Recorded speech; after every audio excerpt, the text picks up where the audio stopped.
আমি 2 বিবাহ করেছি। এখন আমার বড় স্ত্রী হঠাৎ করে বলছেন ছোট বউকে তালাক দিয়ে দিতে হবে। আমার জন্য করণীয় কি? প্রিয় ভাইয়েরা, প্রথম কথা হচ্ছে যে আল্লাহ রাব্বুল আলামিন একাধিক বিবাহ পুরুষের জন্য হালাল জায়েজ করে রেখেছেন। কিন্তু আমাদের সবসময় মনে রাখতে হবে আল্লাহ যে আয়াতে কারিমার মধ্যে এটা জায়েজ হালাল আমাদের জন্য বলেছেন, সেখানে আল্লাহ রাব্বুল আলামিন বারবার সতর্ক করেছেন যে তোমরা যদি আদালত কায়েম করতে না পারো, ইনসাফ করতে না পারো, ফাওয়াহিদাহ, তাহলে তোমার জন্য একই যথেষ্ট।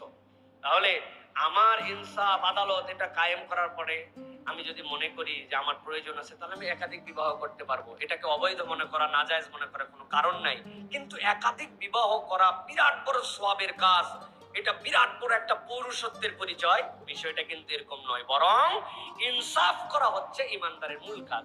এখন আপনি যদি বিবাহ করে ফেলেন, সেই ক্ষেত্রে তার যদি কোনো বাধা না থাকে, এখন হঠাৎ করে বলতেছেন তাকে আপনি তালাক দিয়ে দিতে হবে, বড় বউয়ের কথা আপনি বিয়েও করেন নাই, বড় বউয়ের কথা আপনি তালাকও দিতে পারবেন না।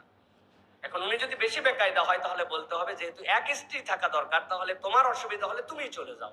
দেখবেন তাহলে টাইট হয়ে যাবে। প্রিয় ভাইয়েরা, সুতরাং আমাদের বুঝ করে চলতে হবে এবং বুঝ করে কথা বলতে হবে। এখন আমাদের সমাজে ইসলামকে মানুষের কাছে হাস্যরস বানানোর জন্য নতুন একটা আইটেম হচ্ছে একাধিক বিবাহের জন্য এমন ভাবে ফজিলত বর্ণনা করা, এমন ওয়াজ করা, এমন ভাবে উৎসাহ দেওয়া যেন এটা একটা ফ্যাসিনেশন, এবং ইসলাম যেন এটা করার মধ্যে একটা পুরুষত্বের পরিচয় তুলে ধরেছে।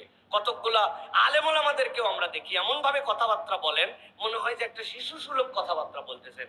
মনে রাখতে হবে, একাধিক বিবাহ করা নিয়ে কেউ যদি কটূক্তি করে, নাজায়েজ মনে করে, এটা করাকে যদি মনে করে ইসলামকে ছোট করা মনে করে, তার ঈমান চলে যেতে পারে। যেহেতু আল্লাহ জায়েজ রেখেছেন, আল্লাহ জায়েজ রাখাকে আপনি কোনো নিষেধাজ্ঞার মধ্যে আনতে পারবেন না। কিন্তু এটা ফ্যাসিনেশনও না, যেটা করলে আলাদা সওয়াব হবে।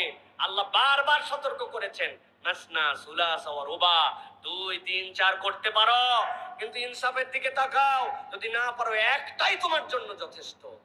এখন আমি অনেক সময় বলতেছি আল্লাহর কথার উপরে উঠে, আমি 2টা না করলে ইনসাফ কেমনে বুঝবো? আমি 2টা করে ইনসাফের পরীক্ষার মধ্যে পড়তেছি। আল্লাহ বলছেন খবরদার তোমরা নিজেরা নিজেদেরকে কোনো পরীক্ষার মধ্যে ফেলো না। আপনি এত বড় ছাত্র হন নাই যে আপনি এই পরীক্ষায় পাশ করতে যাবেন। বড় বড় বুজুর্গানের দিন এটাতে হাফসায় গেছে, আর আপনি আমি তো কোন জায়গার কে? আল্লাহ আমাদেরকে বোঝার তৌফিক দান করুন। তবে তালাক দেওয়া যাবে না। তালাক দেওয়া এত সহজ কথা নয়। একটা নারীর জীবনকে শেষ করে দিতে আপনি পারবেন না। এই জন্য আমাদেরকে বুঝ করে চলতে হবে।